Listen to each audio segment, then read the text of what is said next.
Protests on the U.S.-Canada border. The Ambassador Bridge, which we've been telling you about, connecting the U.S. and Canada, finally reopened overnight. As night falls, a tense atmosphere looms over the massive construction project at the gateway of the U.S.-Canada border. The fate of the Gordie Howe International Bridge, a $5 billion structure linking Detroit with Windsor, has suddenly become the subject of heated debate, clouded by conflicting reports. An unexpected tariff decision from Washington has cast a dark shadow over what was once celebrated as a symbol of bilateral cooperation. Many now wonder, could these new trade barriers derail the bridge before it even comes to life? Behind the dry language of policy papers and diplomatic maneuvers lies a high-stakes contest of power. This is no longer just about tariffs or back-and-forth negotiations. In truth, it is a clash between national pride and economic survival. And within this picture lies an unexpected twist that no one saw coming. We will reveal it now and explore it in this video. Before we begin, don't forget to hit the like button. Your support helps this channel beat the YouTube algorithm. Put aside the spreadsheets and the tangled recordings, because this story goes far beyond tariff numbers or clauses in a trade deal. This is the story of a leader's ego that nearly caused the United States to lose its greatest advantage and to hand it unintentionally to Canada. That leader is none other than Donald Trump. While he was loudly rallying behind the America First slogan on social media, trying to sway voters, a very different script was being written north of the border. In Ottawa, Mark Carney, the chief architect of Canada's economic policy, was quietly arranging his strategic moves. While Trump performed loudly, Carney prepared calmly, several steps ahead. By the time Washington finally realized, the rules of the game had already been rewritten, leaving the US scrambling to catch up. Before we go further, make sure to subscribe to the channel. It truly gives us the motivation to keep going.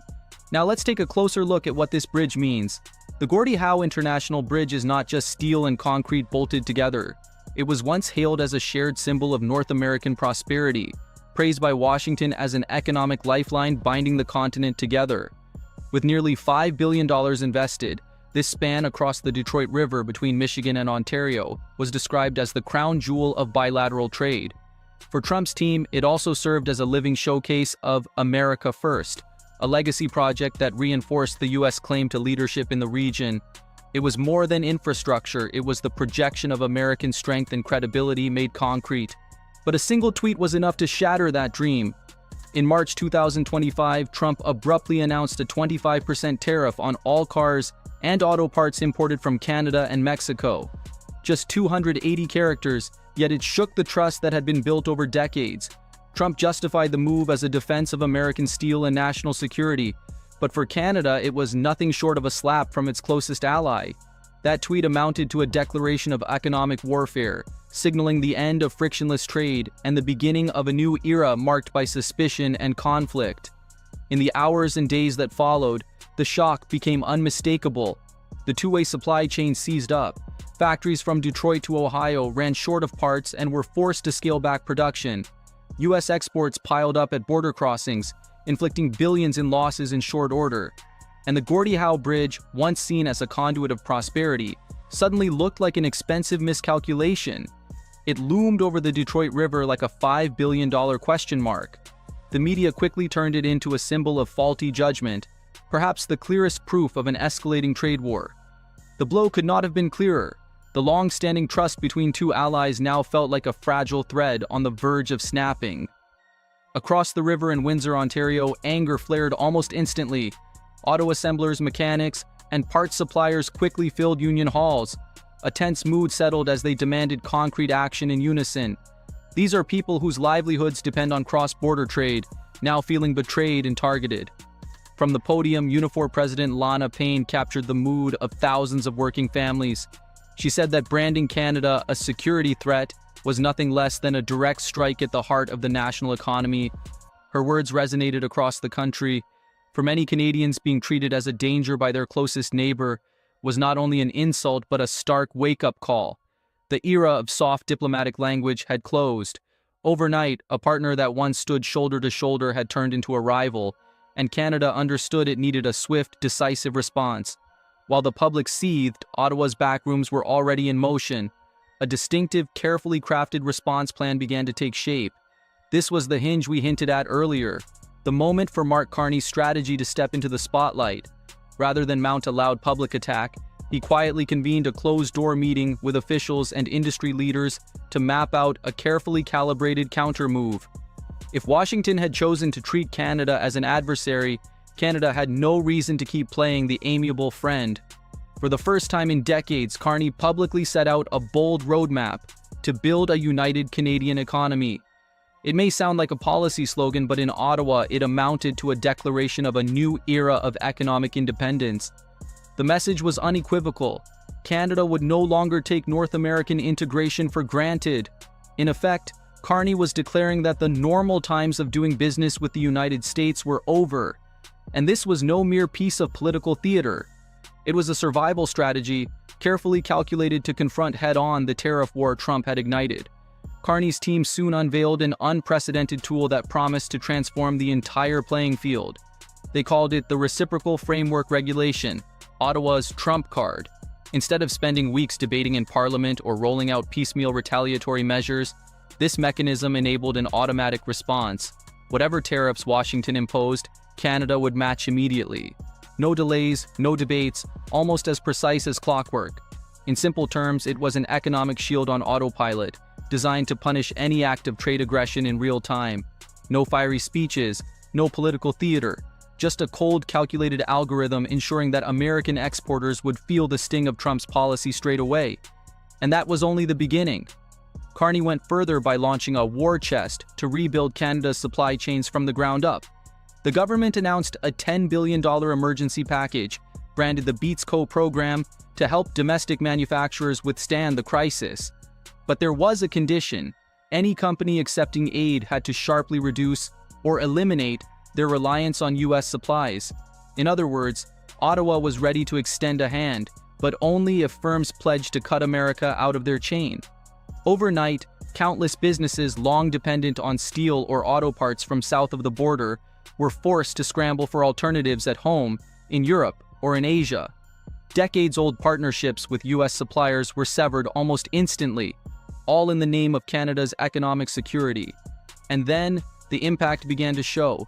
Hardship in American industry was no longer a looming risk, but a stark reality.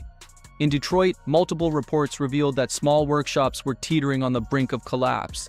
Take Wayne County, Michigan, the traditional hub of foundries and machine shops vital to the U.S. auto industry. Within weeks, more than a dozen family-run foundries faced the threat of shutting down. These were firms that had survived the 2008 financial crisis and even the pandemic, yet they were being crushed by a trade war. They weren't undone by cheap Chinese imports or by global competition, but by a political decision made in Washington. Put bluntly, they had become the unintended casualties of a war that more and more people believed the United States could not win. On Canada's west coast, a new front quietly emerged. At the port of Vancouver, American goods suddenly encountered layers of bureaucratic hurdles.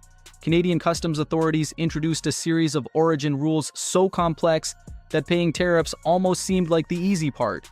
From now on, U.S. companies had to provide detailed declarations for every single component in each container shipped north.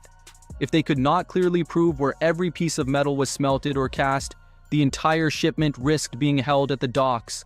These smelt and cast rules functioned like legal traps, forcing American suppliers to expose their entire production chain, virtually handing Ottawa the blueprint of their own industries. While Washington remained bogged down in tariff disputes, Canada was quietly laying the foundations for the future. Ottawa announced a massive project called the Green Hydro Corridor, a transcontinental pipeline network. It quickly became the largest infrastructure project in Canadian history, and every meter of pipe, every steel beam, was produced domestically. Steel plants in Ontario, once languishing in near idleness, suddenly lit up day and night, running at full capacity for the first time in over a decade. The flood of new orders translated into thousands of jobs returning, breathing fresh life into working-class communities. This was more than a stimulus package. It resembled a national reconstruction plan. Canada had deftly turned the turmoil triggered by Trump into momentum for economic renewal. By mid-2025, even the fisheries sector had become a new battleground. Experts dubbed it the Lobster War, with Canada holding a decisive advantage over the United States in the global market. Both countries harvest the same species of lobster off the Atlantic coast, yet Canada sold far more. The reason was not taste or quality, it was negotiation. While Washington withdrew from many trade agreements, Ottawa signed major ones, from CETA with Europe to the CPTPP with the Pacific region. These commitments gave Canadian products gateways into markets the US had effectively abandoned. The effects were immediate. European importers, long accustomed to sourcing lobsters from Maine, switched to ordering from Nova Scotia. Buyers in Asia soon followed. US lobster exports plunged by roughly 40%, while Canadian fishers gained vast new markets. In Maine, multi-generational fishing families were thrown into turmoil. One fourth-generation lobsterman lamented that for the first time in 80 years, his family could no longer sustain itself on their home waters. Figures from 2021 underscored the scale of the shift. Canada sold over $3.2 billion worth of lobsters, while the US failed to reach even $500 million. Same waters, same species, but vastly different outcomes. The lesson was stark. In global trade, relationships and agreements matter as much as the product itself. When one side abandons its seat at the table, the other will seize the opportunity without hesitation. This new reality